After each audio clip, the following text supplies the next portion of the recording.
একজন স্ত্রীর প্রতি তার স্বামীর 10টা হক রয়েছে।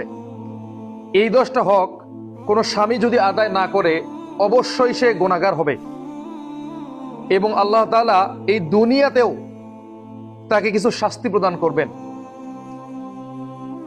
তো এখানে যারা স্বামী আছেন, এই 10টা হক ও কর্তব্য একেবারে ঠোঁটস্থ রাখতে হবে আপনাদেরকে। 1 নাম্বার আপনার দায়িত্ব হচ্ছে আপনার স্ত্রীর ভরণ পোষণের যাবতীয় দায়িত্ব আপনাকে নিতে হবে। শীতের দিনে শীতের কাপড় কিনে দিতে হবে, সে যেন পরিপূর্ণ পর্দা করতে পারে।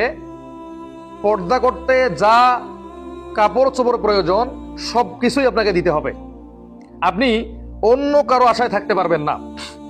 অনেক স্বামী আছে সমাজে, বিয়ে করেছে ইনকাম করে না, বিয়ে করার পরে তার স্ত্রীকে শ্বশুর শাশুড়ির মুখের দিকে তাকিয়ে থাকতে হয়।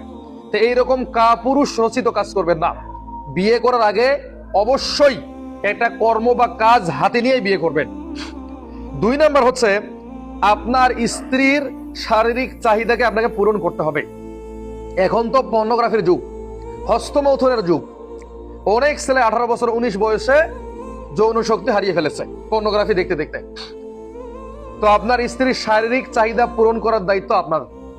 যদি আপনি যখন কোনো স্বামী তার স্ত্রীর শারীরিক চাহিদাটা পূরণ করতে পারে না, তখন এই স্ত্রী পরকীয়া করে, পরে আবার এই স্বামী দোষ দেয় আমার স্ত্রী ভালো না, তুমি যে তাকে শারীরিক সুখটা দিতে পারো নাই, এই জন্য সে অন্যের কাছে গেছে। এই জন্য 2 নম্বর দায়িত্ব কি, তাকে অবশ্যই শারীরিক সুখ দিতে হবে। 3 নাম্বার হচ্ছে আপনার স্ত্রী যদি আপনাকে কিছু বলে, এই কথাটা গুরুত্বের সঙ্গে শুনতে হবে। অনেক স্বামী আছে স্ত্রীর সাথে কোনো পরামর্শ করে না, স্ত্রীকে ভালো মন্দ জিজ্ঞাসা করে না, যা মন চায় নিজে নিজে করে।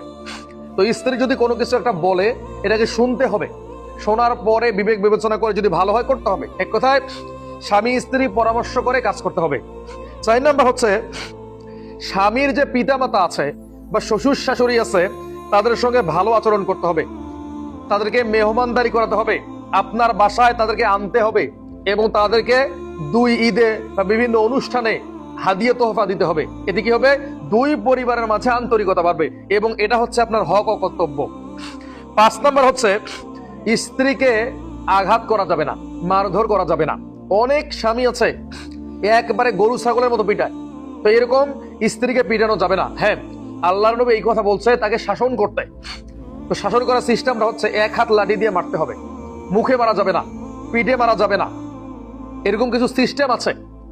শাসনের হাত উঠানো যাবে না, তবে এরকম গরু ছাগলের মতো পিটুনি দেওয়া যাবে না।